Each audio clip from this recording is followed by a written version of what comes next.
오늘은 로마서 9장 19절부터 마지막 절 33절까지 로마서 9장 강의 2부입니다. 오늘 요절은 9장 21절입니다. 9장 21절을 다 같이 함께 읽고 또 14절부터 그렇게 풀어가겠습니다. 다 같이 읽겠습니다. 시작. 토기장이가 진흙 한 덩이로 하나는 기 쓸 그릇을 하나는 천이 쓸 그릇을 만들 권한이 없느냐. 어제 바울은 이스라엘에 대해서 얘기하면서 약속의 자녀가 진정한 이스라엘이다. 하나님이 선택하신 자가 이스라엘이다. 그래서 하나님의 공의와 선하심의 의문을 제기하는 사람에게 하나님의 선하신 주권을 가르쳐 주시죠. 근데 오늘은 그 주권이 하나님의 긍휼에 기초하고 있다는 거예요. 14절 하나님의 불의를 문제 삼는 불의한 자들에 대해서 그럴 수 없다. 하나님 불의하지 않다. 그것을 설명합니다. 14절 시작. 그런즉 우리가 무슨 말을 하리요? 하나님께 불의가 있느냐? 그럴 수 없느니라. 어제 야곱과 에서의 예를 들면서 하나님이 절대 주권자다. 은혜로 선택했다. 그것을 가르쳐 주셨어요. 야곱과 에서가 태중에서 선을 행하지도 악을 행하지도 않은 그때에 하나님 그냥 야곱을 선택하셔서 야곱은 사랑하시고 에서는 미워하고 그렇게 하셨다는 거예요. 그랬더니 어떤 사람들이 아니 하나님이 선한 사람만 선택해야지 무슨 선도 안도 악도 안 행했을 때에 모든 사람을 택하고 부르는 것은 불공평하지 않냐. 그럼 하나님이 불의한 것이 아니냐. 그런 의문을 제기했다는 거예요. 오늘 사도 바울은 그렇지 않다. 하나님이 주권을 행하실 때 불의를 행하지 않는다. 선하게 행하시는 분이다. 그것을 설명하고 있어요. 이런 거예요. 포도원 주인이 자기 포도원에 일하는 일꾼이 12시간을 일을 했거나 1시간을 일을 했거나 품삯을 똑같이 줄 수 있다는 거예요. 그건 하나님의 주권이라는 거예요. 은혜로 내가 그냥 일을 아침부터 한 사람이든지 1시간 한 사람이든지 포도원 주인이 궁의를 베풀어서 1시간 온 사람도 똑같이 줄게. 이렇게 하는 것에 무슨 불의가 있느냐. 그것이 하나님의 주권이다. 그 질문에 대해서 그럴 수 없느니라 단호하게 대답을 하죠. 어떤 점에서 하나님의 선택과 공의에 불의가 없고 공의로우시냐 부르심에 대해서 그게 15절에 나옵니다. 하나님이 긍휼히 여기는 자를 긍휼히 여기신다는 거예요. 다 같이 읽겠습니다. 모세에게 이르시되 내가 긍휼히 여길 자를 긍휼히 여기고 불쌍히 여길 자를 불쌍히 여기리라. 이게 출애굽기 13장 19절에 나옵니다. 이스라엘 백성들이 금송아지 우상을 만들어 놓고 섬길 때에 하나님께서 진멸해 버리겠다. 너희들과 가나안 땅에 함께 갈 수 없어. 그렇게 말씀하셔요. 그랬더니 모세가 나가서 하나님 불쌍히 여겨주소서. 차라리 이 백성들을 구원하지 않으시려면 내 이름을 생명책에 지워주세요. 그래서 막 중보를 했더니 하나님이 그 모세의 기도를 들으시고 뜻을 돌이켜서 이스라엘 백성들을 함께 가나안 땅 가겠다. 그렇게 말씀하셔요. 약속하셔요. 다시 말하면 무슨 말이냐. 하나님이 모세를 긍휼히 여겼기 때문에 이스라엘 백성도 모세를 생각하사 긍휼히 여겼다는 거예요. 그래서 하나님은 긍휼히 여길 자를 내가 긍휼히 여기는데 네가 왜 긍휼히 여기냐고 말하냐. 그걸 날 불의하다고 말하냐. 그 말씀이에요. 그래서 하나님은 오늘날에도 모세와 같이 여호와를 경외하는 자를 긍휼히 여기시고 회개하는 자를 긍휼히 여기시고 하나님의 영광을 위해서 기도하는 자를 긍휼히 여기시고 백성들을 사랑하고 어찌하든지 구원하고자 하는 자를 긍휼히 여기신다는 거예요. 그게 긍휼히 여길 자를 내가 긍휼히 여긴다. 긍휼히 여기는 내 마음이야. 그러시는 거죠. 그래서 우리는 어떻게 해야 되느냐? 긍휼을 구하는 삶을 살아야 된다는 거야. 16절 시작. 그런즉 원하는 자로 말미암도 아니요 다른 박지라는 자로 말미암도 아니요 오직 긍휼히 여기시는 하나님으로 말미암는. 긍휼히 여김 받는 것은 네가 원한다고 하는 것도 아니라 사람의 노력으로 하나님이 긍휼히 여기는 것도 아니고 네가 무슨 경건해서 11조를 많이 해서 주의를 잘 지켜서 그래서 긍휼히 여기는 게 아니라 오직 긍휼히 하나님이 전적인 하나님의 은혜로 너를 긍휼히 여긴다는 거야. 내가 너를 불쌍히 여기려면 내가 그냥 불쌍히 여기는 거지 네가 뭘 잘해서 사람의 공로로 그게 아니야. 근데 하나님은 어떤 자를 긍휼히 여기는 성경 전반에 하나님은 믿음으로 나가는 자를 긍휼히 여긴다. 아무나 긍휼히 여기지 않아요. 상하고 통해하는 마음을 가지면 하나님이 긍휼히 여겨요. 감사하는 마음, 사랑의 마음으로 나가면 하나님은 긍휼히 여겨요. 그런데 너무 중요한 것은요. 그 믿음도 회개도 감사도 사랑하는 마음도 하나님이 주신다는 거예요. 우리의 힘으로 감사할 수 없어요. 사람이요. 참 감사하는 게 어려워요. 받는 사람은요. 받는 것에 익숙해지잖아요. 그러면은 감사를 잊어버립니다. 그래서 여러분 우리가 주는 훈련도 받아야 돼요. 받기만 하면요. 사해가 돼요. 썩어요. 물이 고여서. 그래서 이렇게 줘야 안 썩습니다. 이제 부모는 자녀에게 계속 주기를 원하잖아요. 자녀는 그 부모가 주는 거를 당연히 여겨요. 감사치 않아요. 그러면 부모도 한계를 느끼죠. 자식이 이만큼 부모에게 받았으면 사탕 하나쯤은 부모 입에 넣어줘야 부모가 그 자식에게 부어준 보람을, 기쁨을 느끼는데 그걸 자식이 안 해요.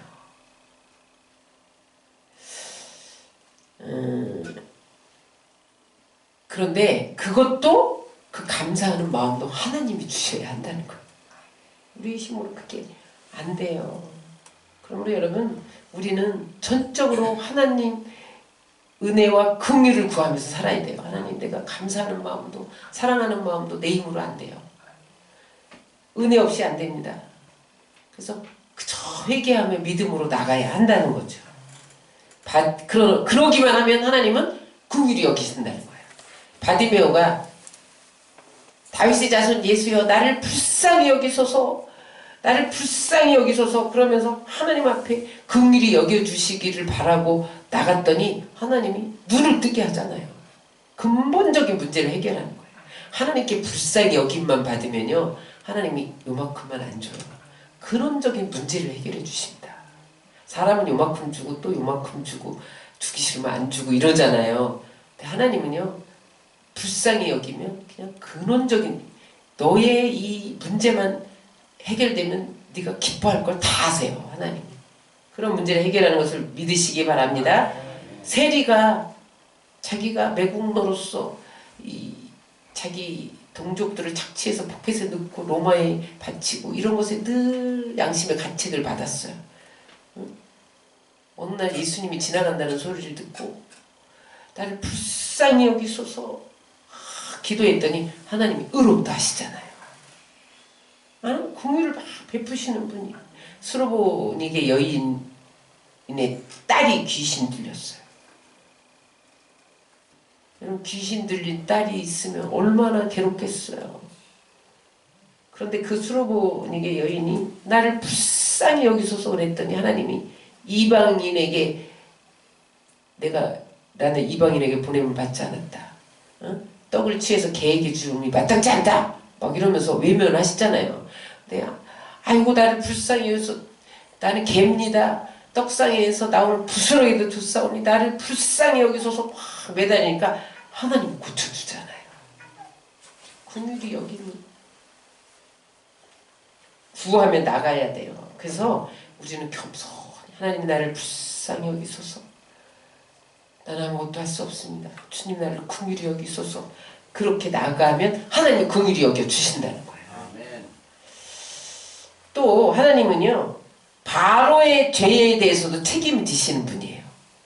그 이야기가 17절 18절에 나옵니다. 시작. 성경이 바로에게 이르시되 내가 이 일을 위하여 너를 세웠으니 곧 너로 말미암아 내 능력을 보이고 내 이름이 온 땅에 전파되게 하려 함이라 하셨으니 그런즉 하나님께서 하고자 하시는 자를 긍휼히 여기시고 하고자 하시는 자를 완악하게 하시느니라. 하나님이 바로를 세웠대. 이 악한 자를 세웠대요. 완악한 자를 세웠대. 하나님이 선한 자만 세워야지 왜 악한 자도 세우냐는 거예요. 그 악한 자를 통해서 하나님의 능력을 보이시고 하나님의 이름을 온 땅에 전파하기를 원하셨다는 거예요. 여러분, 하나님은 선한 자만 통해서 하나님의 그 이름을 전파하는 것만 아니라 악한 자를 통해서도 하나님의 이름을 전하기를 원하세요. 분명한 것은 그의 완악함을 통해서 하나님의 능력을 나타내고 하나님의 이름이 전파되기를 원하는 뜻이 있어요. 바로를 그렇게 했잖아요. 바로가 불순종할 때에 하나님 바로 심판하지 않았어요. 어떻게 했어요? 10가지 재앙을 통해서 하나님이 만물의 주인이야. 내가 물을 피로 변할 수도 있고 파리떼를 너한테 몰아와서 괴롭힐 수도 있고 우박을 내려서 너를 죽일 수도 있고 장자의 죽음으로 다 죽일 수도 있어. 이런 하나님을 보여줬다는 거예요.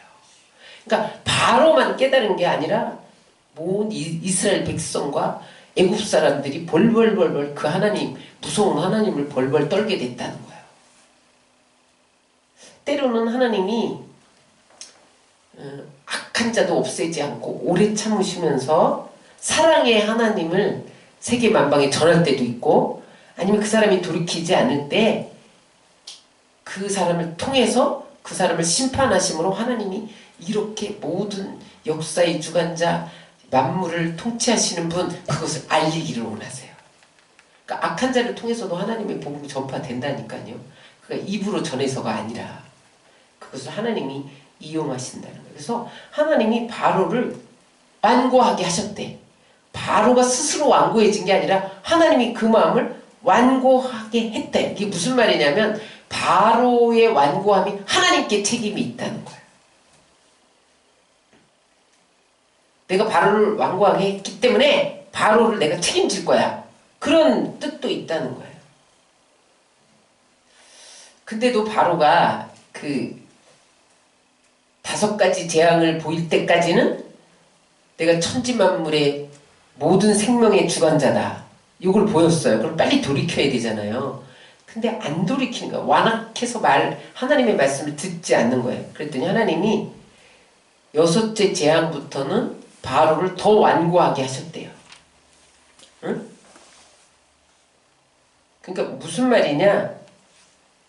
바로의 잘못도 자신의 잘못으로 여기는 하나님을 보여주셨다는 거예요. 그래서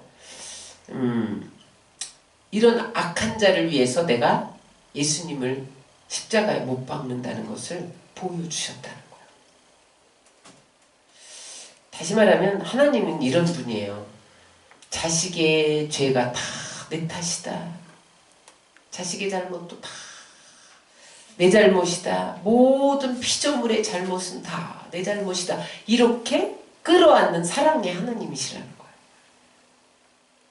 그러면 인간의 책임은 없느냐? 19절 다 같이 읽겠습니다. 혹 내가 내게 말하기를 그러면 하나님이 어찌하여 허물하시느냐? 누가 그 뜻을 대적하느냐 하리니. 그러면 하나님이 절대 주권을 가지고 우리를 구원하시고 택하시면 하나님이 모든 책임이라고 하시면 왜 인간에게 책임을 묻느냐? 인간에게 책임이 없지 않느냐? 이렇게 누가 의문을 가졌다는 거죠. 하나님이 인간에게 책임을 물을 수 없지. 너 왜 죄졌어? 이렇게 할 수 없지. 이렇게 의문을 제기했다는 거예요.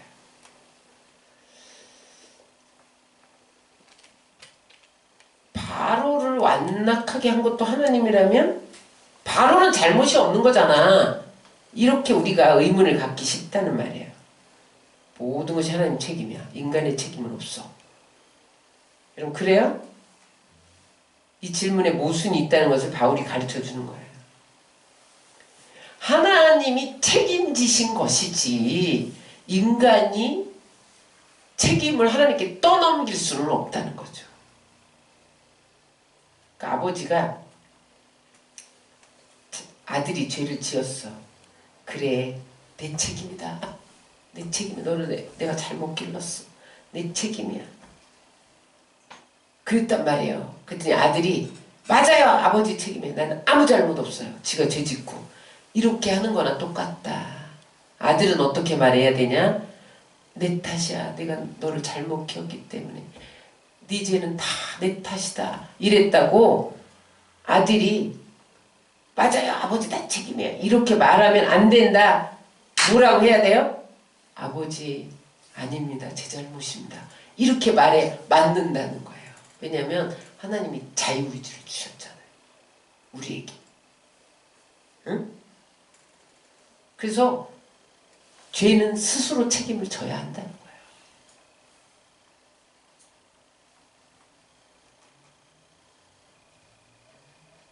이에 대해서 바울이 어떻게 설명하냐면 창조주 하나님의 주권에 대해서 설명하는 것이 20절, 21절에 나옵니다. 시작. 이 사람아 내가 네게 감히 하나님을 실문하느냐 지음을 받은 물건이 지은 자에게 어찌 나를 이같이 만들었느냐 말하겠느냐 토기장이가 진흙 한 덩이로 하나는 귀 쓸 그릇을 하나는 천이 쓸 그릇을 만드는 권위 없느냐. 하나님이 창조주라는 주권을 인정해야 된다는 거예요. 그래서 창조주 하나님을 토기장이에 비유합니다. 토기장이 마음대로 토기를 만들 권한이 있다는 거예요. 그래서 내가 기 쓰는 밥그릇을 내 마음대로 만들 수 있고 토기장이는 그죠? 천이 쓰는 변기 화장실 변기도 만들 수 있는 게 토기장이란 말이에요.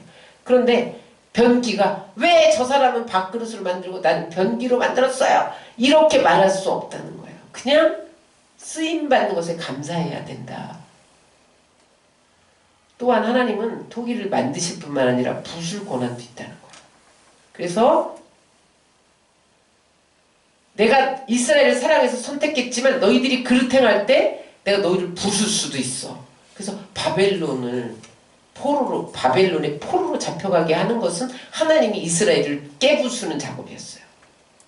응? 그래서 바벨론을 보내서 다시 회개시켜서 새로 빚는 작업도 하나님이 하신다는 거예요. 그래서 하나님은요 절대 주권 가운데 우리를 인도하십니다. 하나님은 절대 주권으로 우리를 사랑하셔요. 그래서 하나님을 탓하면 안 된다는 거예요. 여러분 하나님이 여러분 선택했고 여러분들을 좋은 그릇으로 기 쓰는 그릇으로 만드셨어요. 기 쓰시기를 원하세요. 근데 여러분들이 그 뜻에 순종하지 않잖아요. 그러면 하나님이 깨부수신다는 거예요. 그게 고난이에요. 우리에게 고난을 통해서 깨부수면서 깨어져. 내가 다시 빚을 거야 너를. 그게 하나님 권한에 있다니까요. 그런데 깨부술지라도 그 하나님은 좋은 하나님이라는 거예요. 22절 24절 시작. 만일 하나님이 그 진노를 보이시고 그 능력을 알게 하시고자 하사 멸하기를 준비된 진노의 그릇을 오래 참으시고 관용하시고 또한 영광 받기로 예비하신 바 공율의 그릇에 대하여 그 영광의 부요함을 알게 하고자 하셨을지라도 무슨 말하리요. 이 그릇은 우리니 곧 유대인 중에서뿐 아니라 이방인에서 부르신 자니라. 어렵죠. 이 교리책이다. 로마서 뭔 소린지 이게 모르겠어. 무슨 말이냐면 하나님은 절대 주권자이시고 인격적이시지만 또 우리에게 자유의지를 주셨고 그 자유의지도 존중해 주신다는 거예요. 그래서 내가 진노의 그릇을 만들고 긍휼의 그릇을 만들었는데 다시 말하면 진노의 그릇은 바로 같은 자예요. 긍휼의 그릇은 모세 같은 자예요. 그런데 그 진노의 그릇이 예수 그리스도를 영접하지 않았다는 거죠. 진노의 그릇이 예수 그리스도를 영접하지 않은 바로와 같은 자를 말합니다. 그리고 긍휼의 그릇은 예수 그리스도를 영접한 사람을 긍휼의 그릇이라 그래요. 근데 하나님은 진노의 그릇으로 만들었어도 그가 오래 참으면서 긍휼히 여기면서 관용하면서 회개하고 구원받기를 원하신다는 거야. 다 회개하기를 기다리신다는 거야. 그래서 바로를 내가 진노의 그릇으로 택했어도 10가지 재앙을 보내면서 오래 참으셨다는 거야. 빨리 회개해. 너 돌아와. 그러다가 나중에 회개 안 하니까 장자를 치면서 너도 죽일 수 있어. 하겠다는 거야. 다 하나님 주권 안에 있습니다. 마귀가 우리를 괴롭히는 것도 하나님의 허용 차원에 있어요. 그것을 통해서 하나님이 영광 받으시기 원하는 게 있다는데 어떡할 거야. 바로를 통해서 하나님이 하나님의 능력을 나타내서 만방에 하나님의 이름을 전하기를 원하시는 뜻이 있다는데 어떡할 거예요. 김정은을 통해서 그렇게 하시겠다는데 어떻게 할 거예요. 김정은은요 나만을 깨우는 도구입니다. 우리가 잠자면요 김정은이가 으르렁거리잖아요. 쳐들어간다 막 이러고 불받아 불받아 막 이러고 세계를 공포에 몰아넣으면서. 그래서 심판은 긍휼을 영접하지 않은 자에 대한 마지막 하나님의 사랑의 표현이에요. 장자를 네 아들이 죽어도 안 나와? 너 죽일 거야 이제 빨리 나와. 이러시는 경고라는 말이에요. 여러분 암을 도려내는 것은 암 환자를 죽이려고 하는 게 아니라 그 사람을 살리려는 거죠.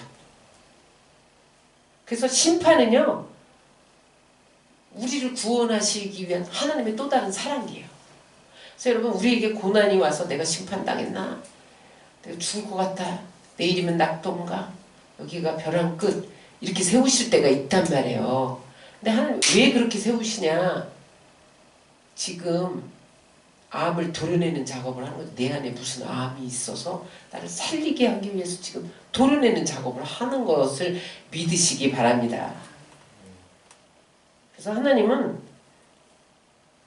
심판의 목적이 있는 게 아니에요. 뭐예요? 진노받을 자들이 회개하고 그 심판을 진노를 피하게 하기 위해서 심판하신다. 그 얘기가 예레미야 29장 11절에 나오는데 너희를 향한 나의 생각을 내가 아나니 평안이여 재앙이 아니니라 너희에게 미래와 희망을 주는 것이니라. 이스라엘 백성들이 바벨론 포로로 끌려가요. 그럼 얼마나 고통스러워서 노예 생활을 해야 되는데 여러분 바벨론 포로로 끌려갈 때 그냥 끌려간 게 아니에요.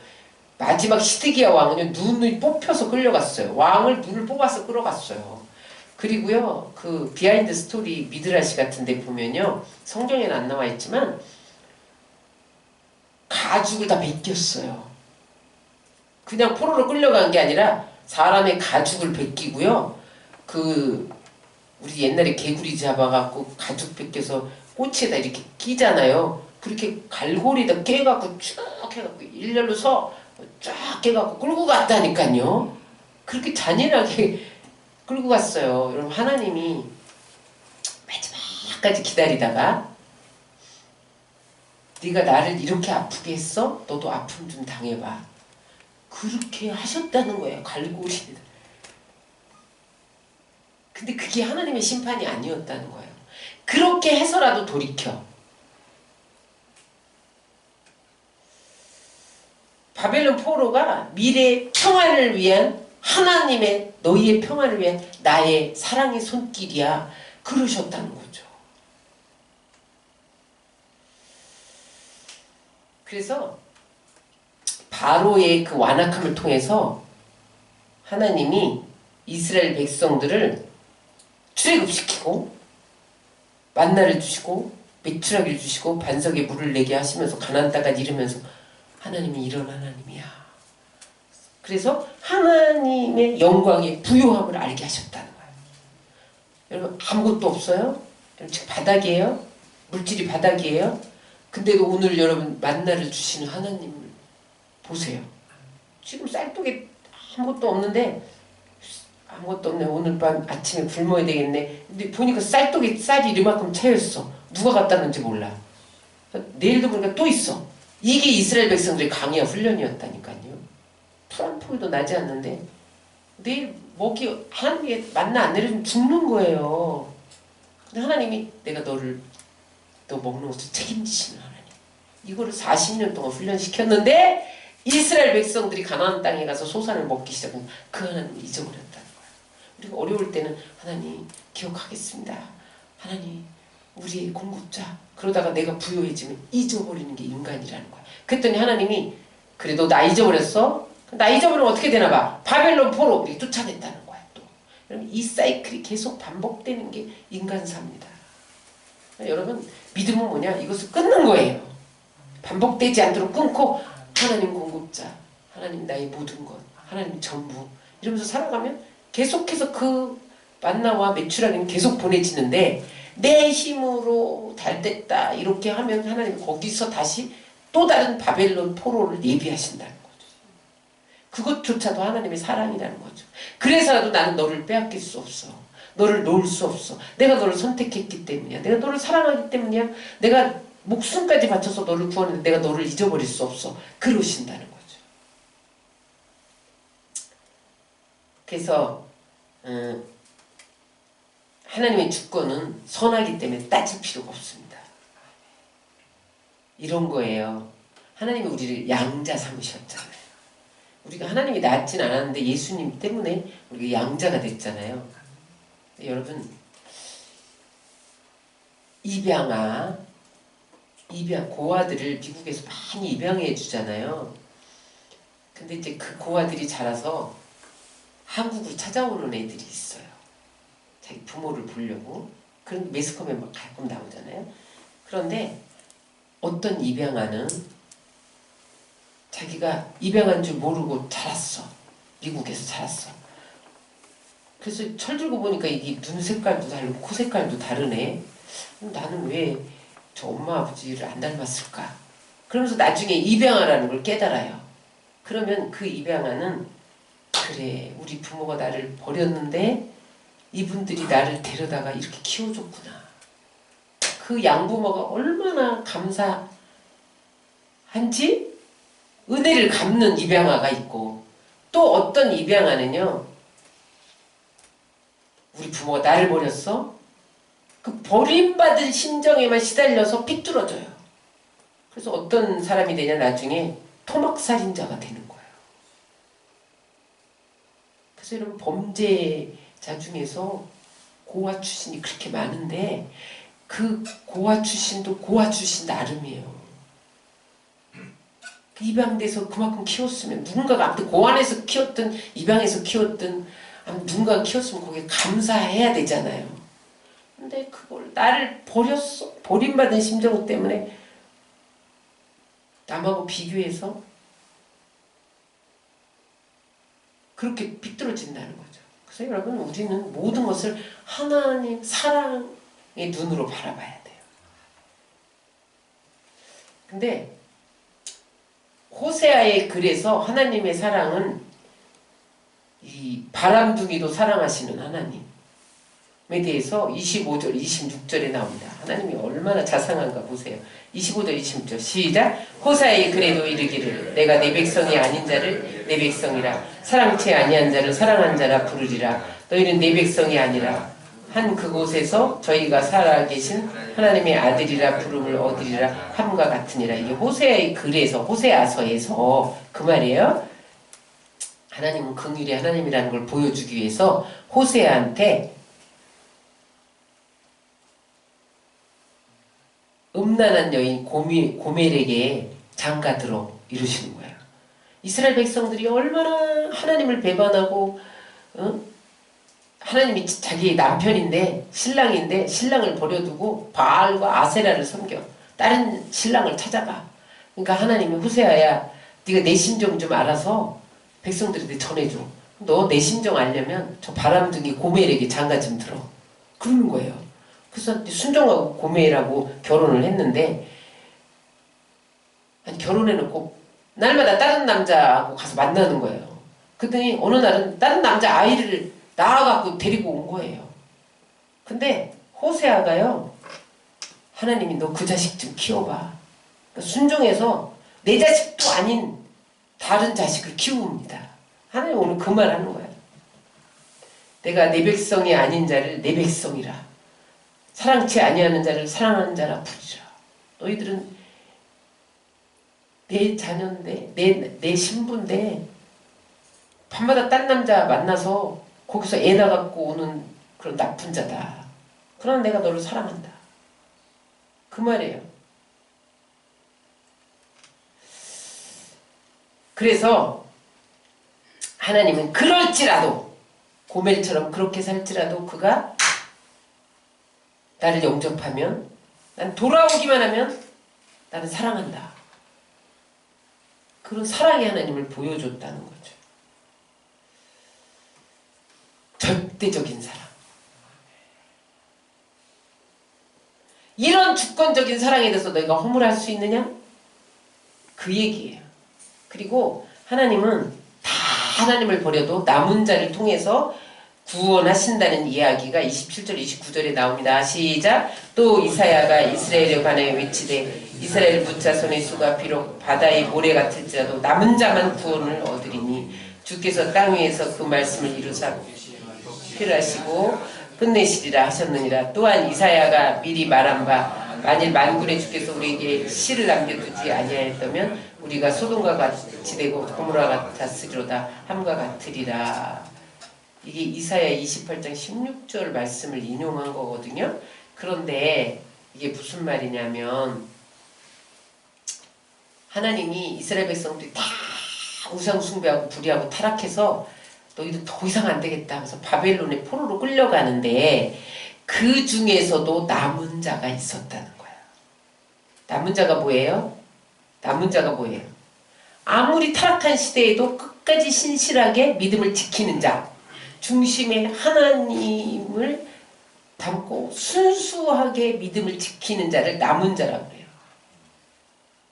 바벨론 포로로 끌려갈 때 남은 자가 있었어요. 누구예요? 다니엘과 그 친구들. 절대 여러분 포로로 끌려가서도 우상이 절 안 하잖아. 목숨 걸고 안 하잖아. 그게 남은 자예요. 그 다음에 느헤미야, 스룹바벨, 에스라, 그런 사람들을 통해서 하나님이 다시 포로 귀환시키잖아요. 스룹바벨, 느헤미야, 에스라를 통해서 성전 건축하고 성벽 건축하고, 그래서 이스라엘 다시 세워간다. 예수님 시대에도 남은 자가 있었어요. 누구예요? 사가랴, 엘리사벳, 요셉, 마리아, 12사도, 120분도, 70인 제자. 그게 시대의 구루턱에 남은 자. 여러분, 이 세상이 너무 타락했어. 교회가 다 타락했어. 그래도 하나님이 그 중에 반드시 남은 자를 만들어서 그들을 통해서 다시 새 역사를 써간다는 거예요. 어제 우리 강봉석 집사님이 뭐 새벽에 나오는데 누가 이렇게 전도를 하는데, 전도지에 박용규 목사님이라고, 그분이 총신대 교회사 교수였거든요. 근데 그분이 이제 소천했지만 한번 죽었다가 천국 갔다가 하나님이 너 아직 올 때 아니야. 돌아가서 나를 전해라. 그래서 다시 세상에 와서 전하고 또 소천하면서 천국 갔다 온 기행을 쓴, 그거를 요약한 거를 누가 전도지로 주더래요. 그래서 이제 그거를 이제 사람들에게 나눠준다고 여기서 복사해 갔는데, 내가 차에 가면서, 신방 가면서, 차에 가면서 읽어봐라 뭐라고 썼나. 그 신성종 목사님이 똑같더라고요. 저는 그분 책은 안 읽어봤기 때문에 요약한 거 읽었는데, 핵심이 뭐냐? 천국에 다 오지 않는다. 남은 자만 온다는 거야. 끝까지 순수한 믿음을 지킨 자. 그래서 박영규 목사야, 지옥과 천국이 수렁 하나 사이입니다. 다 보입니다. 천국에서 지옥이 다 보여요. 지옥에서 천국이 다 보여요. 그러나 건너갈 수 없어요. 그게 부자와 거지 나사로의 비유에 나오잖아요. 안 보이는 게 아니라 다 보여요. 거지가 아브라함 품에 있는 거를 부자가 다 봤잖아요. 구름이 있어서. 다 보이더래요. 지옥을 보는데, 박용규 목사님이 아는 유명한 목사 장로들이 거기 다 있더라는 거야. 지옥에. 근데 여러분, 오늘 말씀에 나는 남은 자를 통해서 구원의 역사를 실행해 간다. 모든 이스라엘이 타락했을지라도 느헤미야와 다니엘과 스룹바벨과 에스라를 남아서 다시 예루살렘을 회복시킬 거야. 그렇게 회복시키셔서 오늘 이스라엘이 있는 거예요. 여러분, 우리는 그래서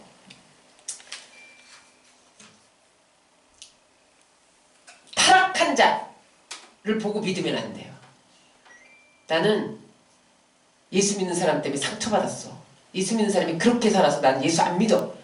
그거는요, 잘못된 겁니다.